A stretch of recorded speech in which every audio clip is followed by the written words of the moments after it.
My niece pretended to be mute to secretly protect me. After 4 years of silence, she finally spoke out. What she revealed changed everything. My entire life fell apart as soon as the front door clicked shut.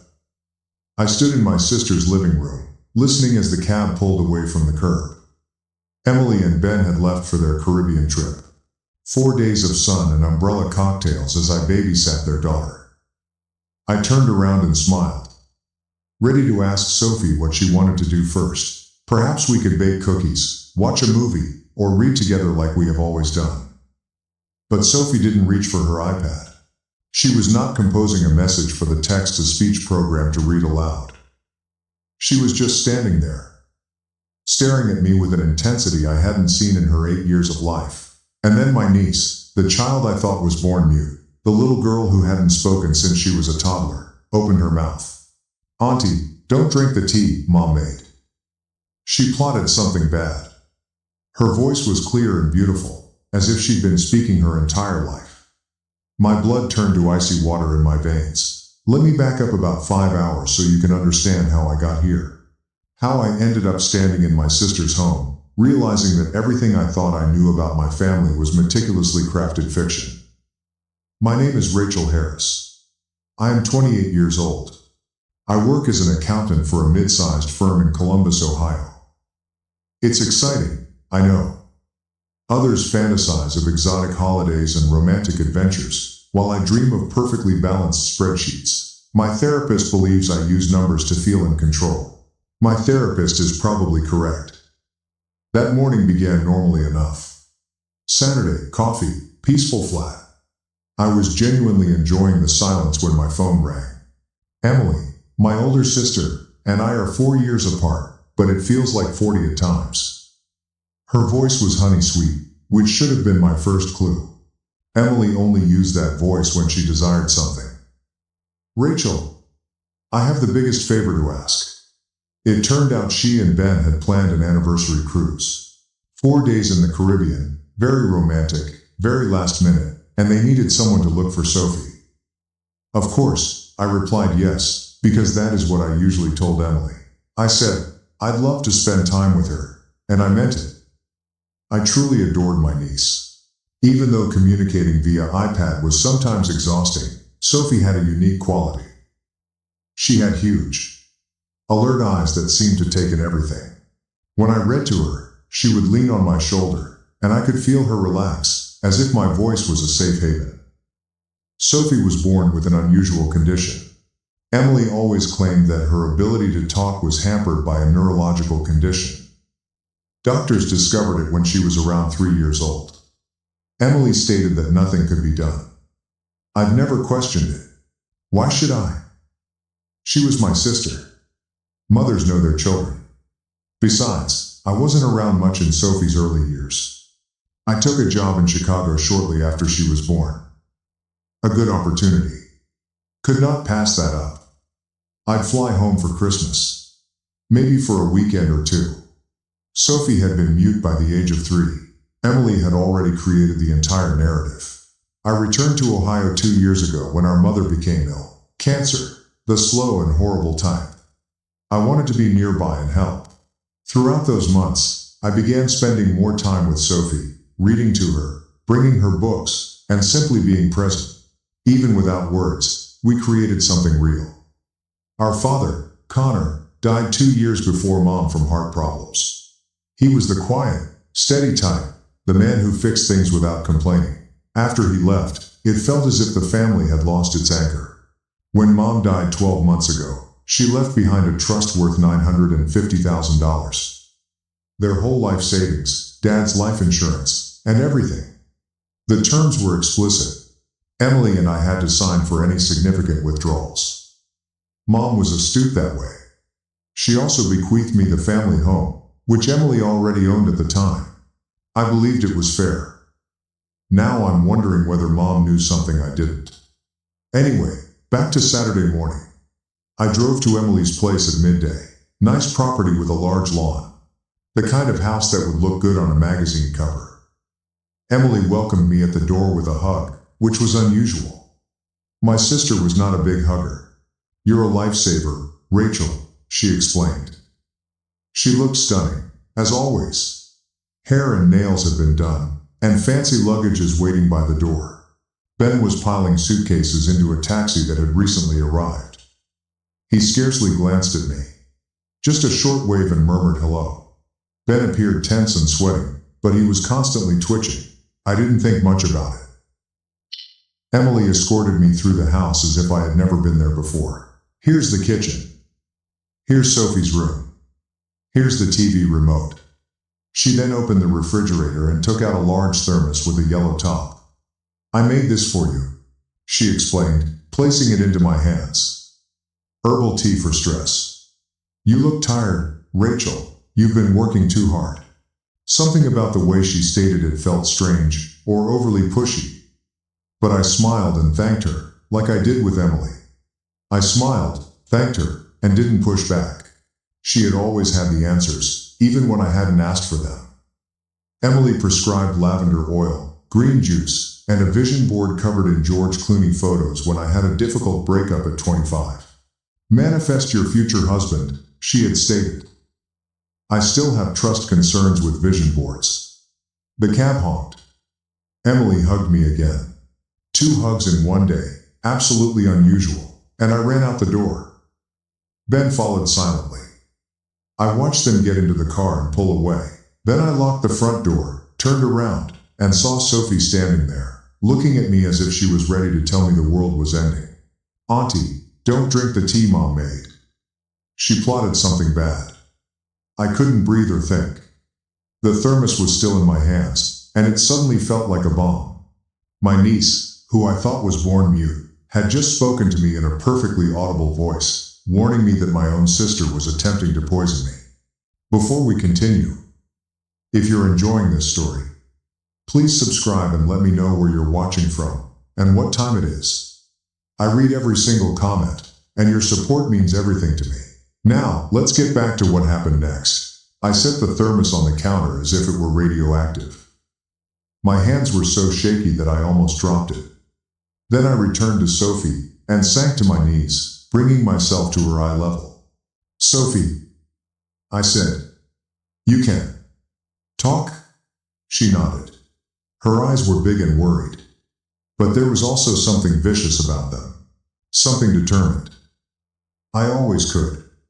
"Auntie." Mommy made me stop. The room shook. I had to place one hand on the floor to keep myself steady. "What do you mean made you stop?" I asked my 8-year-old niece, who told me a narrative that shattered all I thought I knew about my family. Sophie was not born silent. She has never had a neurological issue. It was a lie. My sister had been telling a falsehood for 5 years, up until the age of 3. Sophie spoke like a regular toddler.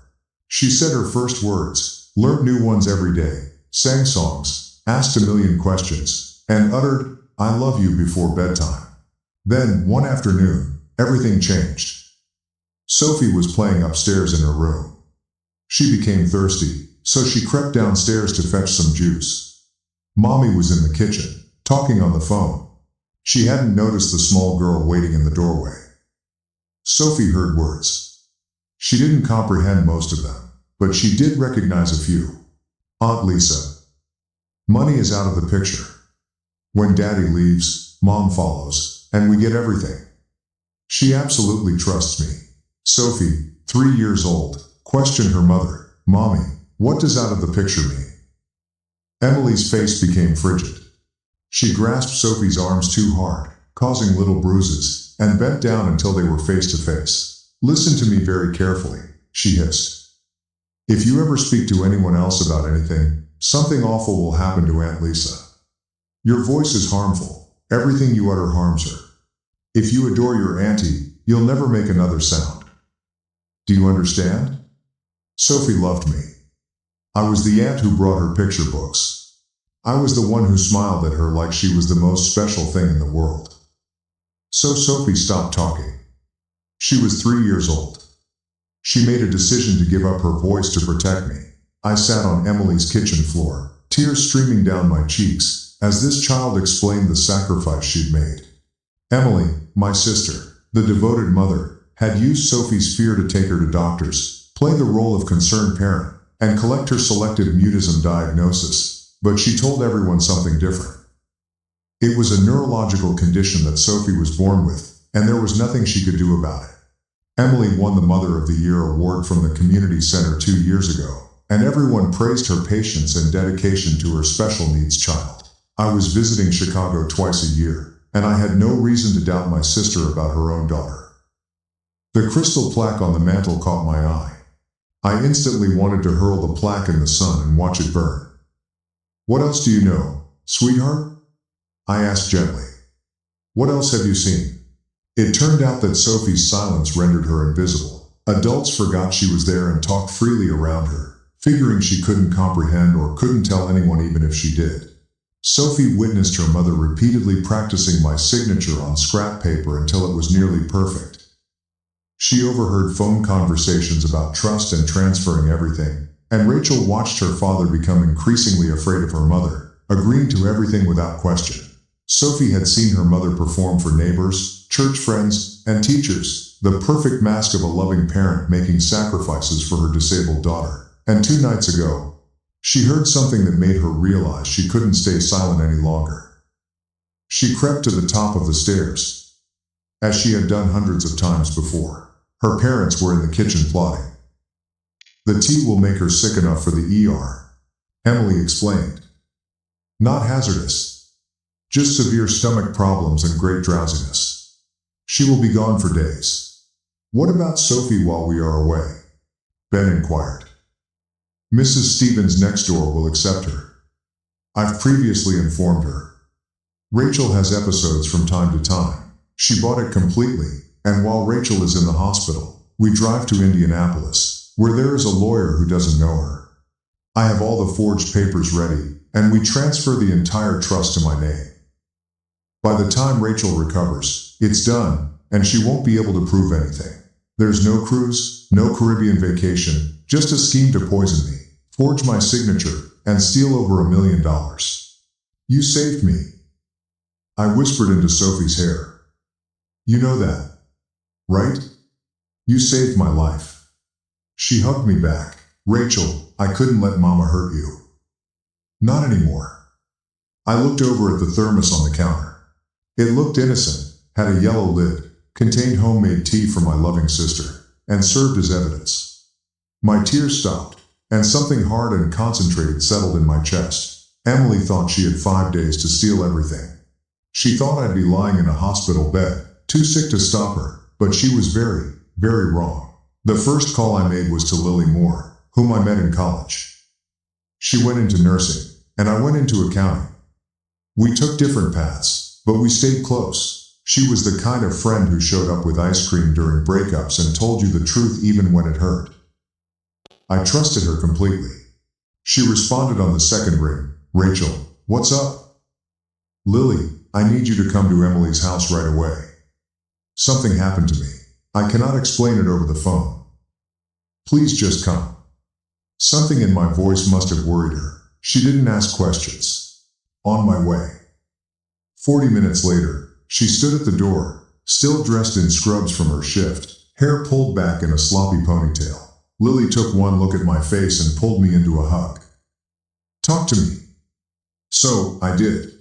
The tea, the scheme, and Sophie, sweet silent Sophie, who had spoken for the first time in 5 years to warn me. When I finished, Lily was quiet for a long moment before looking over at Sophie, who was sitting on the couch watching us with those big, serious eyes. Lily approached and knelt in front of her. "You're the bravest kid I've ever met," she murmured softly. Sophie almost grinned, and Lily stood up. "It's all business now. Okay, first things first. That tea should be tested. I know someone at the hospital lab. She can complete a rush analysis tonight. If there's anything wrong, we'll find out by morning." She put on latex gloves, which she obviously had in her purse, and carefully removed a sample from the thermos, sealing it in a little container. "What kind of person poisons tea?" she muttered, shaking her head. I knew Emily was off. "Remember how she said that haircut made your face look less round? That was hardly a compliment." That was psychological warfare in sister format. I almost laughed. Lily asked, "What else do you have?" "There has to be more evidence if she's been operating this fraud." I looked at Sophie. "Honey, you said you know where Mommy puts important papers." She nodded and climbed off the couch. "There's a closed drawer in the office." "I know the code." "How do you know the code?" I watched her type it. Many times, she never noticed me. A little sorrowful pause. Nobody ever sees the quiet kid. She brought us to Emily's home office, a clean, neatly furnished place that looked like it belonged in a magazine. There was a large desk with a computer, filing cabinets, and one drawer with a digital lock. 0420, Sophie said. March 15th, their wedding anniversary.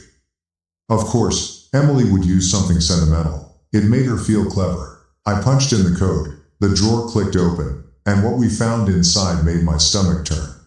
The fourth, which nearly broke me, was a file labeled Rachel's mental health concerns.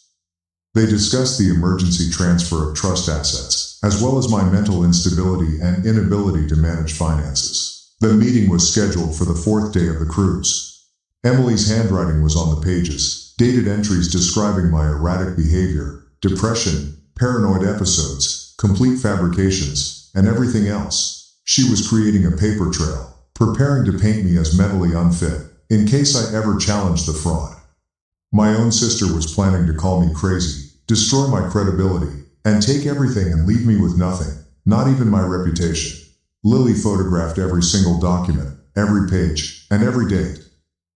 "This is calculated deception," she stated sternly. "It is not an impulsive thing. She's been preparing this for over a year." My accountant brain kicked in, and I began sorting the information in my head. Dates, patterns, the amount withdrawn each month, the signatures that didn't quite match. Numbers don't lie, and these numbers told a very clear story. Then Lily's phone buzzed.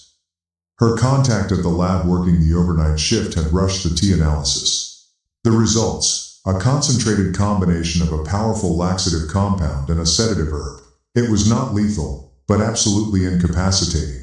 Anyone who drank it would be violently ill and barely conscious for 48 to 72 hours. Emily wasn't trying to kill me. She was too smart for that. She just needed me out of commission long enough to steal everything. I thought about my emergency savings account. $7,000 in a separate bank that no one knew about. Years ago, a financial advisor advised me to always have walk-away money.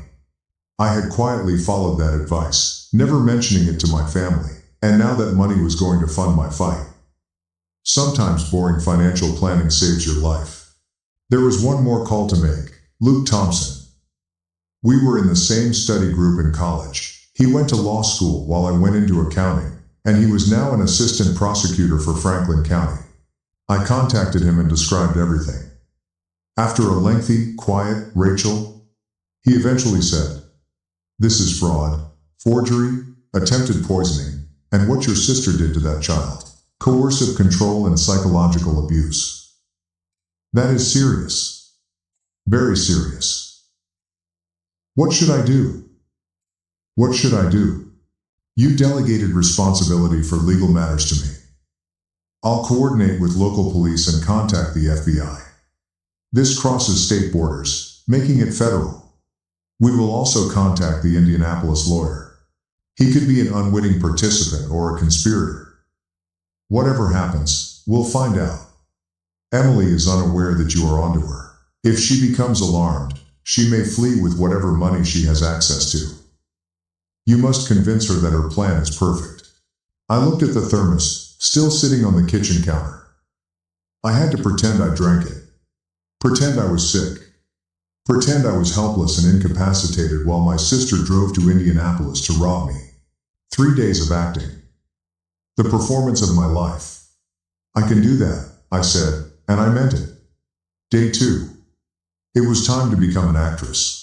I sat in Emily's living room, staring at my phone. Sophie was beside me on the couch, quiet but watchful. Even though she could now speak freely, she still observed everything with those careful eyes. I dialed Emily's number, which went straight to voicemail, as I expected. If she was really on a cruise, she'd have limited cell service. Of course, she wasn't on a cruise. She was in an Indianapolis hotel, preparing to steal my inheritance. But I had to play along, so I made my voice weak, shaky, and pathetic, the kind of voice someone uses when they're barely holding it together. Emily, something's really wrong. I've been sick all night, throwing up and dizzy. I can barely stand. I think I should go to the hospital. Sophie is okay. Mrs. Stevens can take her if I need to go to the emergency room. I'm sorry for ruining your trip. I will figure it out. Mrs. Stevens. I hung up, my hand steady, my heart cold, and Lily, who was sitting across from me, gave me a thumbs up. Oscar-worthy performance. Really? Was there a quiver in your voice at the end? Thank you, Chef. My entire life, I've learned to fake emotions by watching Emily. 2 hours later, my phone rang with a text from Emily.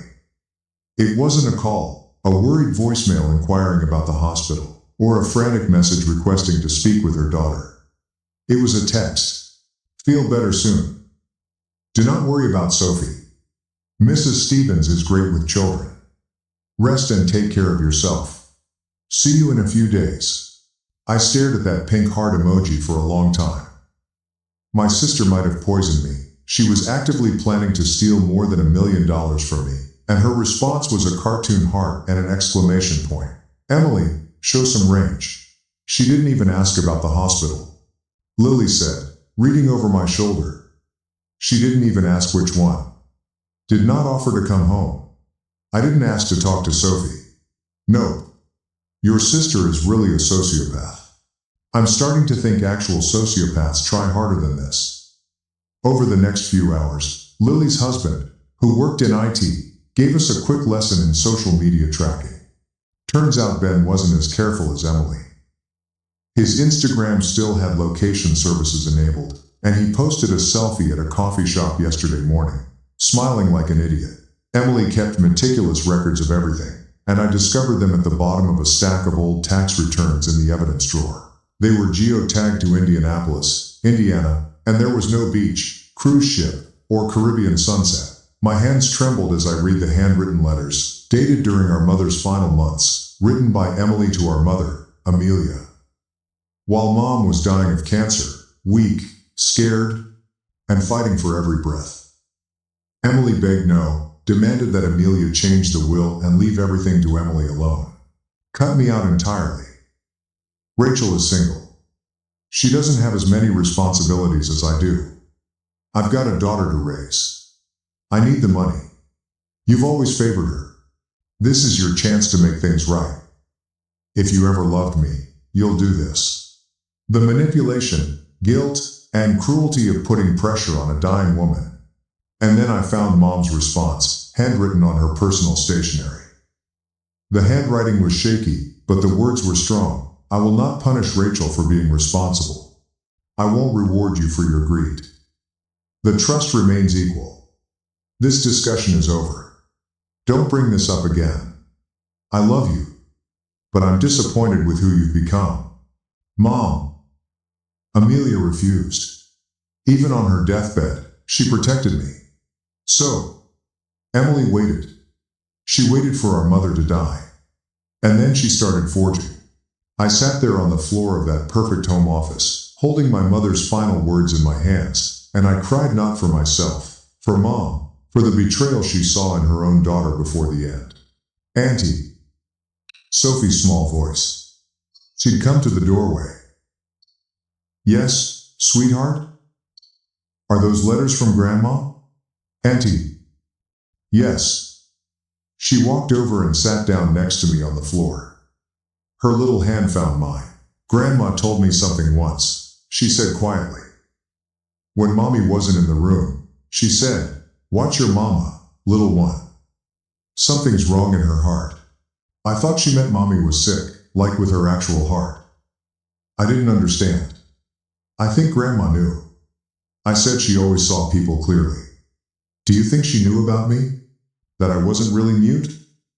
I thought about my mother, sharp until the end, observant, the kind of woman who noticed everything but chose her battles carefully. I think, I said slowly, that Grandma trusted me to figure it out eventually, and she trusted you to be brave when it mattered. Sophie squeezed my hand. That evening, Luke Thompson called with updates. The legal machinery was moving faster than I expected. Local police were fully briefed.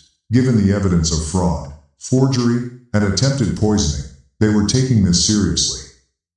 The FBI had been consulted. Interstate wire fraud.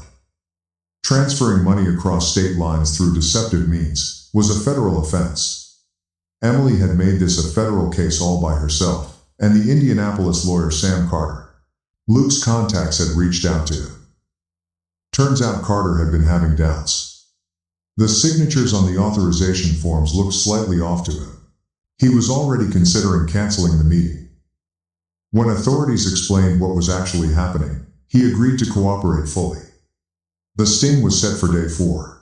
When Emily and Ben walked into that law office expecting to complete their theft, police would be waiting.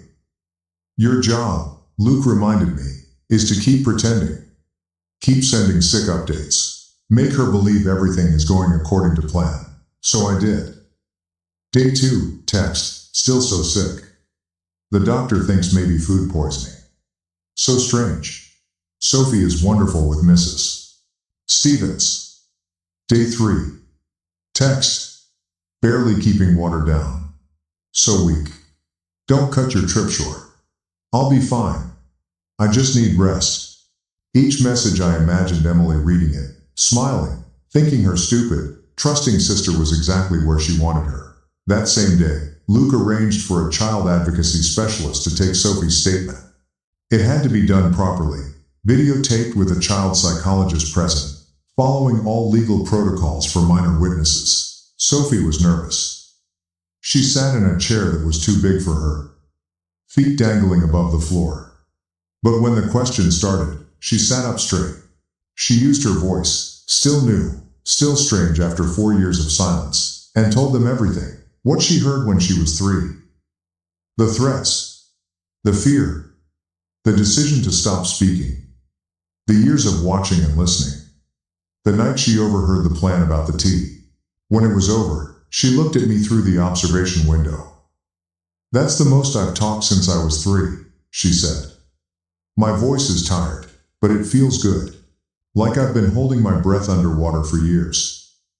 And I finally came up for air. I wanted to run in there and hold her, but I had to wait. Protocols. When they finally let me see her, I hugged her so tight I probably squeezed the air right back out. One more day, I told her. Just one more day and this is over. She nodded against my shoulder. One more day. Day 4. Indianapolis, Indiana. 9:30 inches the morning. Sam Carter's law office, 3rd floor of a professional building with a nice view of downtown that nobody was going to enjoy today. I wasn't there in person. Luke set up a secure video feed so I could watch from Emily's living room. Sophie sat beside me holding my hand. Lily was on my other side. We watched the lobby camera as Emily and Ben walked through the front door. Emily looked perfect. Professional dress, modest jewelry, concerned expression carefully arranged on her face. She was carrying a leather folder, the same one from her office, I realized, full of forged documents and stolen dreams. Ben looked like he was going to be sick, sweating through his nice shirt, eyes darting around the lobby. He knew something was wrong with this whole scheme. He'd always known, but he was too weak, too scared of his wife to stop it. They approached the receptionist. She smiled, gave their names. The receptionist smiled back and led them down a hallway toward the conference room where 3 people were waiting. Emily walked in first, confident, ready to close the deal on the biggest theft of her life. Sam Carter sat at the head of the table. Gray-haired. Serious. He didn't smile when she entered, didn't stand to shake her hand. 2 other people sat at the table, a man and a woman, plain clothes, professional. Emily hesitated in the doorway. I thought this was a private meeting, she said.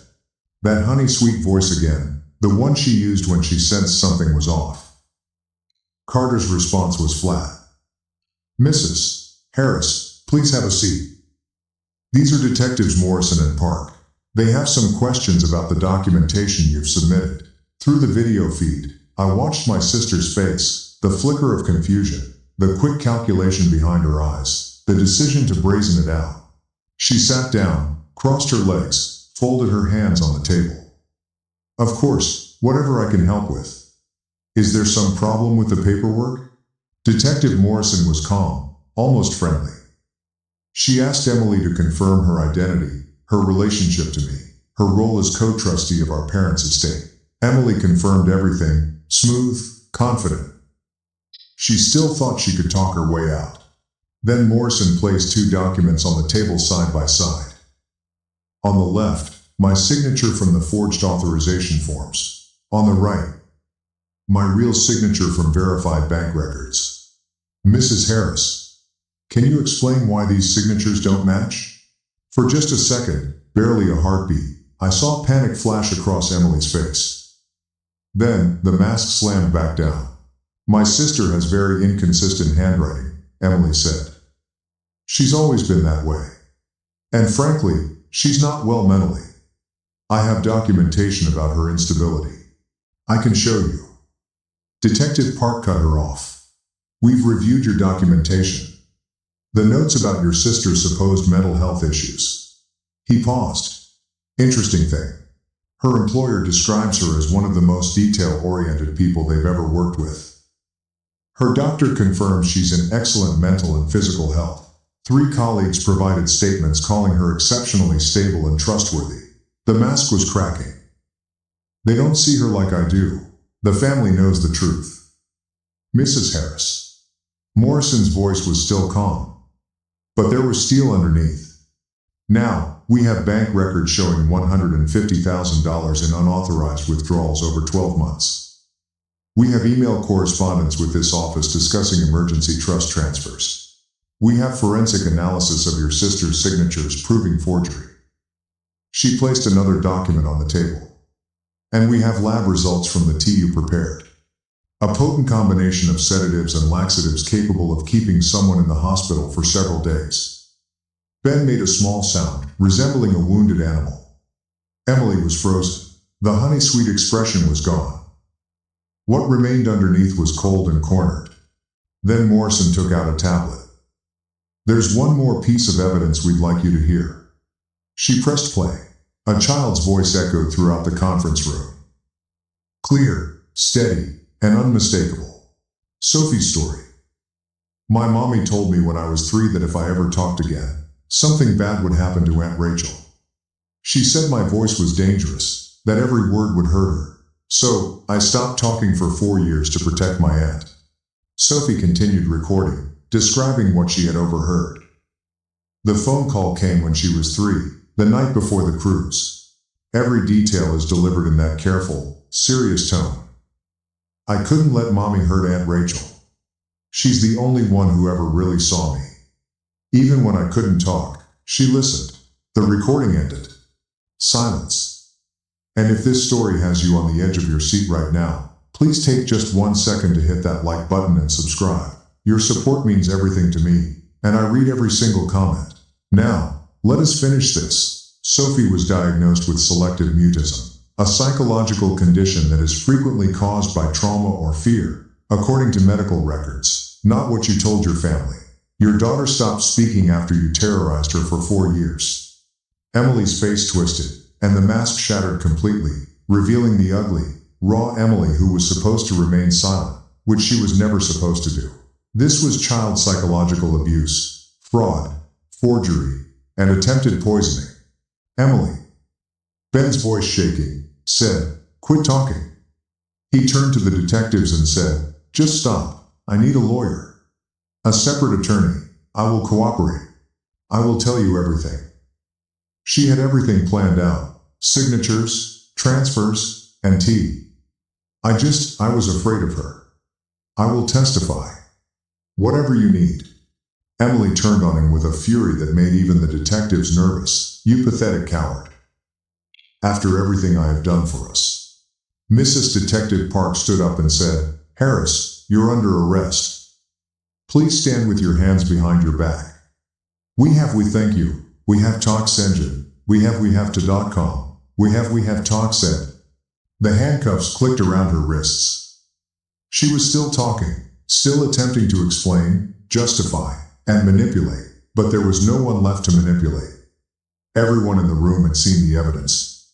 Everyone had heard her own daughter's testimony, and she was led out of the conference room, out of the building, and into a waiting police car. I watched on the video feed as my sister, the golden child, the perfect mother, the woman who had terrorized a 3-year-old into silence and attempted to poison her own sister, vanished into the back seat of that car. Sophie squeezed my hand, and I looked down at her. It's over, she whispered. It's over. Lily exhaled deeply. Well, I guess they'll want that Mother of the Year plaque back. Do you think we should mail it to her at her new address behind bars? I almost laughed. Justice was on its way. But there was one more thing I needed to do. 2 weeks later, I went to Franklin County Family Court. The courtroom was small and functional, not the grand dramatic space you see in movies, just a room with fluorescent lights and uncomfortable chairs, and a judge's bench that had seen 1,000 broken families. But today, something was being put back together. I sat at the front table in my best professional outfit. The same one I wore to important client meetings. This was more important than any client meeting I'd ever had. Sophie sat beside me. She'd picked out her own dress that morning, purple, her favorite color, and she'd brushed her own hair. I could tell she was nervous. Ben had signed away his parental rights in exchange for cooperating with prosecutors. The judge reviewed the case file, including Emily's arrest, the fraud charges, the forgery, the attempted poisoning, and the 4 years of psychological abuse inflicted on a child. He'd known about everything and done nothing to stop it. He didn't deserve to be Sophie's father, and he knew it somewhere in his weak, cowardly heart. The judge looked up from the papers, an older man with kind eyes behind wire-rimmed glasses. I've reviewed the emergency custody petition. He informed me. Given the circumstances, the arrest of the mother, the cooperation of the father, and the extensive documentation of psychological abuse, I'm prepared to rule. He turned and looked directly at Sophie, not at me. Young lady, I understand you have recently resumed speaking after many years of silence. Sophie nodded, gripping my hand so tightly that I lost circulation. I would like to ask you directly, in your own words. Where would you prefer to live? Sophie looked at me, then at the judge, then back at me, and finally stood up. 8 years old, 4 feet tall, wearing a purple dress, and more bravery than most adults ever have. I want to live with my Aunt Rachel, she said, her voice clear and strong, a voice she had given up for 4 years to protect someone she loved. She's the only one who has ever truly seen me. Even when I couldn't speak, she listened. She read me books. She sat with me. She never made me feel like there was something wrong with me. She paused, then added, also, she makes really good pancakes. Quiet laughter rippled through the courtroom, and the judge smiled as he signed the papers. Rachel Harris was granted emergency custody. Walking out of the courthouse, I couldn't stop looking at Sophie, who was talking about the courtroom, what she wanted for lunch, a bird she saw on the window ledge, and whether we could get a dog someday. After 4 years of silence, she couldn't stop talking, and I wouldn't have it any other way. That evening, we ate dinner in my apartment, and I had already begun transforming the spare room into Sophie's bedroom, with purple walls, bookshelves everywhere, and a cozy reading corner by the window. Aunt Rachel, she inquired through a mouthful of pasta. Yes, sweetheart. May I tell you about dinosaurs? I smiled and said, absolutely. Sophie was given a 25-minute lecture on every dinosaur species she had ever read about, complete with a detailed analysis of which ones would win in a fight. Apparently, velociraptors are totally overrated because of movies, and T-Rex has unfair advantages because of media bias.